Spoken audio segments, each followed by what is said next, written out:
welcome back to Bobby's Kitchen. Today we're actually going to be making some bread. I've seen my Bobby make bread a bunch of times and it always comes out to be so delicious. So I wanted to try it for myself. And there's a bunch of different variations that you can do. Today we're going to be making bread and we're only going to be using 4 simple ingredients. We're going to be using spelt flour, salt, yeast, and Bobby's secret ingredient, potato flakes. Okay, so the first thing we're going to do is just going to grab 1 cup of lukewarm or room temperature water and 1 packet of rapid rise instant yeast, and you're just going to pour that into a large bowl.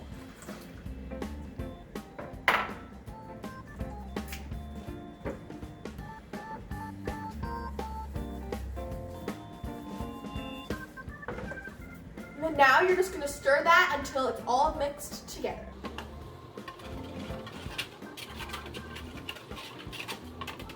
Okay, so now we are going to add 2, so it should look like this. Everything should be nice and combined together. And we're going to add 2 cups of ancient grain spelt flour, and this is great flour for making bread, and it's also a good, nice, healthy option. This is our preferred flour when making bread. So we're gonna do 2 cups of that. Okay, so now we have our 2 cups of ancient grain spelt flour poured, and we're just gonna add that to our yeast water mixture.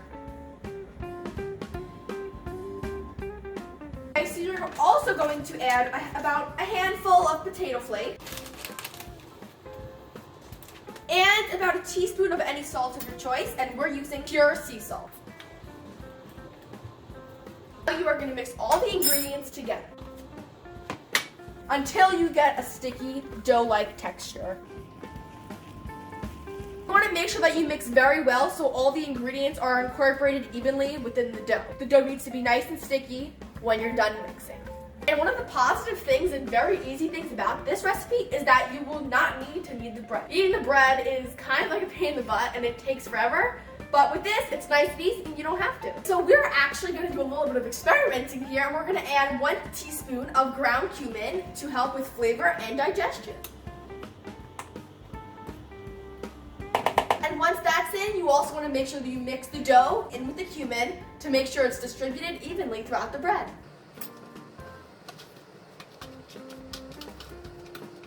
So now we're going to take a little bit more of our flour and sprinkle it on the dough to make it look like that. And we have our little tool here that's going to help us make it just form into a ball.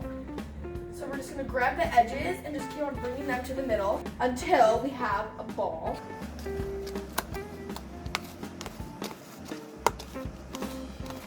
Now that our dough has formed into a ball, we covered it with some plastic wrap, and now we're going to put it in the microwave. And click warm proof for about a couple of hours, and then it should double or even triple in size.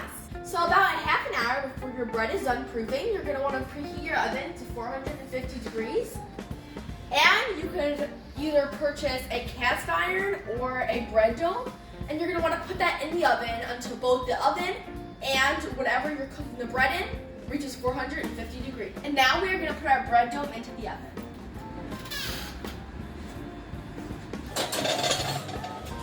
I'm just gonna help Leia because I don't wanna risk the chance that she's gonna burn herself, and we have to take out hot 450 degree hot dish for baking the bread.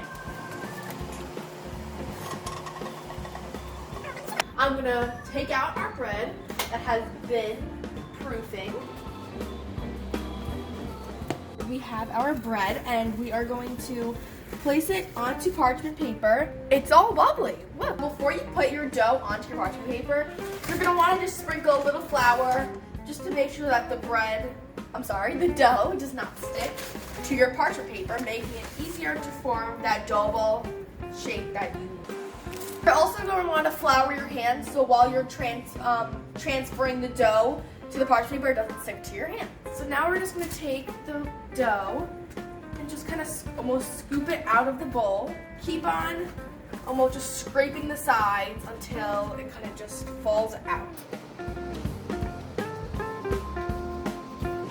So once you have your dough onto your floured surface, you're going to want to take the edge of the parchment paper and kind of just pull them together to help you form that shape. To help form that shape that you need.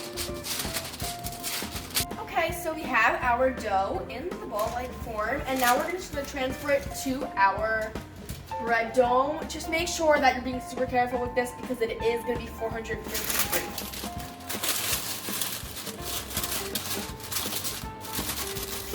And you're just going to want to scrape that into the bowl.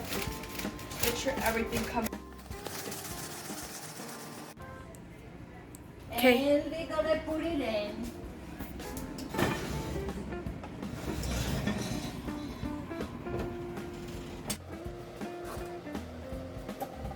It's been half an hour, now we uncover for another few minutes.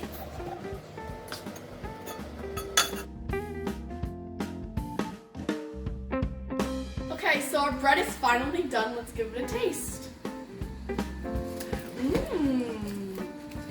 Nice and crispy and crunchy. I could barely bite through it. This was actually a very easy, quick recipe that you could try at home, which you probably have most of the ingredients to make, and it comes out with a nice, flavorful, crunchy bread. Hope you guys try it. Bye!